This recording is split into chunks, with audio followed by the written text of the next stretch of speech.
Welcome back to A Year of Final Fantasy, and we are in the month of Leviathan, and we've been getting into some of the fundamentals of Final Fantasy as a franchise, and today will be no different. As we approach Final Fantasy IV, we're starting to see some iconic characters, and one of the first really iconic characters of the series comes in the form of Kain Highwind. Arguably, he's more well known than Cecil, the main protagonist of this particular game in the series. Well, we can talk more about Kain himself a little bit later whenever we do talk about the game, but today we're going to be focusing specifically on that last name, Highwind. Certainly not the first character in the franchise to get the Highwind name, but Kain, due to his popularity, really sealed this Highwind name as a mainstay of the franchise. So I call this episode the Highwind Family, or Highwind episode, and I do have to stress that these characters aren't related in any particular way to each other. They just share the same name, and most of the time they share the same job, which would be a Dragoon, and they're largely unconnected. And speaking of Dragoon, if you're new to the series, you may be wondering what exactly a Dragoon is. Well, I'll get more into that a little more in depth in Jobs Part 3, but a quick primer is that Dragoons are basically Dragon Knights. They wield spears and have the ability to quote-unquote jump in battle, which basically removes them for a short while, and then they come down and they do some moderate damage, and then that's basically it. They're knights that jump and deal with dragons in some way. Of course, this gets a lot more complicated later, but that's just a quick primer until we get into that Jobs episode. As I mentioned, most of those that sport the Highwind name are Dragoons, and in games where there's no Highwind named person, usually the word is granted to some kind of special power, special weapon, usually associated in some way with a spear or a Dragoon-like ability. So let's really dive into the meat of this episode, and let's go through the franchise to see where the Highwind legacy leaves its mark. To start us off, we're going to look at Final Fantasy II, that is the real Final Fantasy II that originally released in Japan.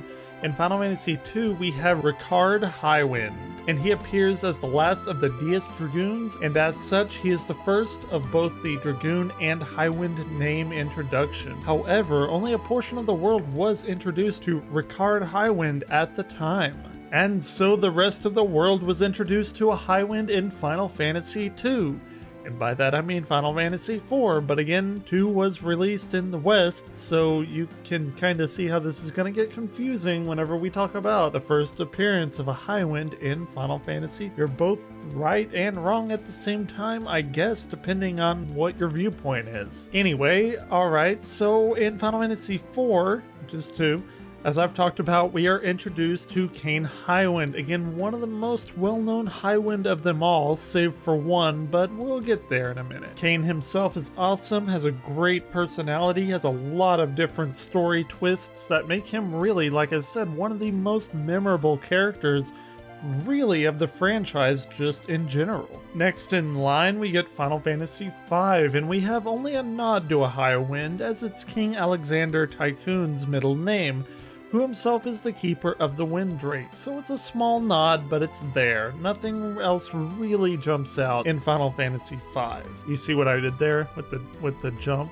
The Dragoon? Okay, moving on. Strangely enough, in the next game, Final Fantasy VI, there's really no mention of a Highwind that I can remember or during my research that I've found. But they make up for it in Final Fantasy VII, and oh man, do they make up for it.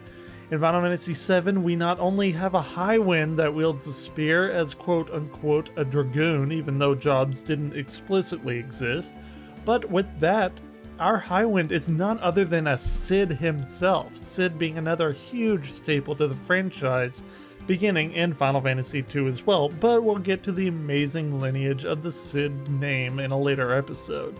Also, the airship is named the Highwind as well, which is to be expected because Cid built it.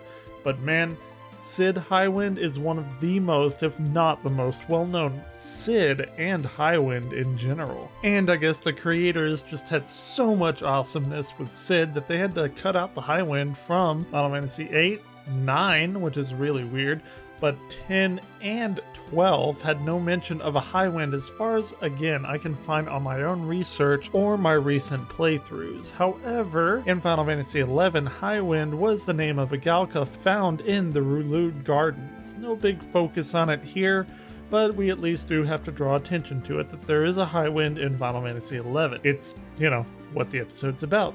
And in Final Fantasy XIII, Fang, who wields a spear and has a dragoonish air about her, is not a Highwind herself, but she does get the Highwind skill, which requires her full ATB bar, and it allows her to leap up in the air and come down to impale an enemy with her spear. Essentially, you guessed it, the jump attack that a traditional Dragoon has. In Final Fantasy XIV, Highwind Skyways is responsible for airship landings in the 3 capital cities. Much of the time, if the name isn't associated with a Dragoon in some way, it's associated with airships, which may again go back to the Cid intertwining of Final Fantasy VII, and of course just the idea of the name Highwind invokes an airship in general. As far as the main franchise games go, my personal favorite, even topping Kain as of this point, is one of the most interesting characters in Final Fantasy XV, and that is the lovely Ariana Highwind.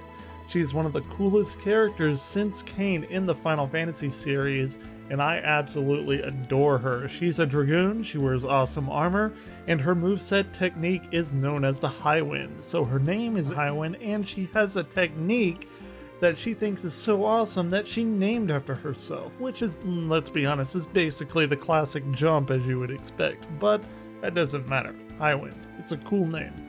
We'll definitely talk more about her as we discuss Final Fantasy XV, but she is just so awesome nonetheless. I'm so happy they introduced her. Oh man, Final Fantasy XV is a long time away. Anyway, as far as spin-offs go, Tactics for the PS1 has a Highwind in the form of a wrecked ship. Final Fantasy Type 0, the Highwind is a weapon for 9, who wields, as you guessed it, a spear. And in Kingdom Hearts, the Highwind is briefly mentioned as the construction of your little raft that you build at the beginning of the game, and the badass Cid from Final Fantasy VII makes his appearance here as well. So much of the time when the games have a conglomerate cast, like, Final Fantasy Trading Card Game, Final Fantasy Dissidia, or Theater Rhythm, Kain is gonna generally appear there as well, him being the Dragoon and the Highwind, like I said at the beginning, that most people will remember. So, alright, that was actually much longer than I initially anticipated that this episode would be. So anyway, I'd like to thank you so much for joining me on this episode of A Year of Final Fantasy, and next time in the month of Leviathan, we'll be going over some of the more classic, iconic classes of Final Fantasy in our Part 3 of the Job series. If you enjoy my work, please consider subscribing and sharing this around. We are small but growing, so check out our channel for more RPG reviews, news, streaming, podcasting, and all kinds of other stuff out there. So until next time, Crystal Warriors, keep on gaming.